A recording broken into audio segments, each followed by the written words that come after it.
I'm using a throwaway account because this is incredibly humiliating to admit. I never thought I'd be in this position. But here I am confused, heartbroken, and facing the consequences of my own actions. My name is Lily.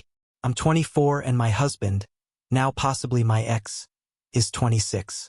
We've been married for 3 years after meeting in college. I believe we were solid, not perfect, but stable. Jack was my anchor. Steady, calm, endlessly patient. Looking back, I see how much I took that for granted. How much I took him for granted. Our personalities couldn't have been more different. Jack was quiet and introverted, happy to spend his time reading or watching documentaries. I, on the other hand, was always drawn to the spotlight, laughing, hosting, and being surrounded by people. Jack never tried to dim my light. He came to every party, smiled through every loud night just to make me happy. Even when I could tell he wasn't comfortable, he never said a word and complaint. He was always there bringing me my favorite coffee, skipping his plans when I needed him, taking care of everything at home. I didn't work. We had no children. Yet he did the cooking, the cleaning, paid the bills, and never once held over my head. Instead of being grateful, I started seeing him as soft. I let the wrong people influence me. When I reconnected with some college friends, the shift began. They thrived on party spontaneity and told me I was wasting my youth being tied down. They said I was too energetic for someone like Jack. And the worst part, I started to believe them.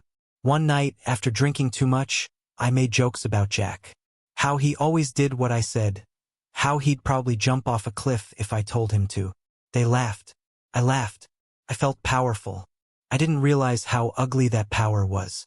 That night wasn't an isolated incident. It became a routine. I joked about Jack more, let my friends mock him, and I did nothing to stop it. Worse, I joined in. They called him whipped, joked that I wore the pants, and I soaked in the attention. Jack never called me out. Even when he clearly overheard, he just kept being the same kind, giving constant. I mistook that silence for acceptance. I thought he'd never leave, that he loved me too much. I began disrespecting him in the open. At dinners, at parties, I'd interrupt him, dismiss what he said, ignore him entirely. Slowly, others follow my lead.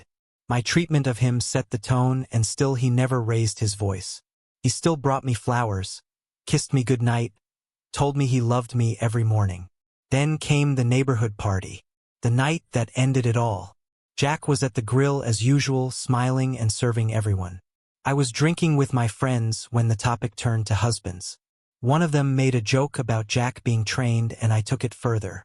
I laughed, said he was spineless, that he didn't know how to say no to me. I was putting on a show, getting all the laughs. I didn't notice the shift in the mood until the silence hit. Jack was standing there. He had heard everything. And the look in his eyes, calm, cold, final, was something I'd never seen before. He just said, "We need to talk." I followed him, nervous, but not expecting what came next. Away from the crowd. He looked at me and said, "I'm done being your punching bag. I gave everything and all you've done is tear me down. I'm leaving. You can pick up your things from the porch." And then he walked away. I chased after him, thinking he was bluffing. But by the time I got home, he had already packed my bags. I cried. I begged. I apologized. But he didn't get angry. He just said, "No more. You don't get to treat me like this and think I'll stay." When I said I wasn't leaving, he told me he'd call the police if I didn't. That's when I knew it was real. The man I thought would never stand up to me had finally had enough. I left that night with a suitcase, tears streaming down my face, past neighbors who had seen it all. No one said anything, not even friends who used to laugh with me. I see now they were never really my friends. It's been a few days. I'm at my parents' house. Jack hasn't answered any of my calls or messages. Maybe never will. I don't know how to fix this or if it even can be fixed. I just know I broke something beautiful. I pushed away a man who loved me with his whole heart because I wanted to feel admired by people who didn't care about me. I made fun of the very person who cherished me. Jack finally found his strength and I lost him for good. I needed to say it out loud. Maybe someone will think I'm a terrible person. Maybe I am. all from ex-story cheating in a relationship.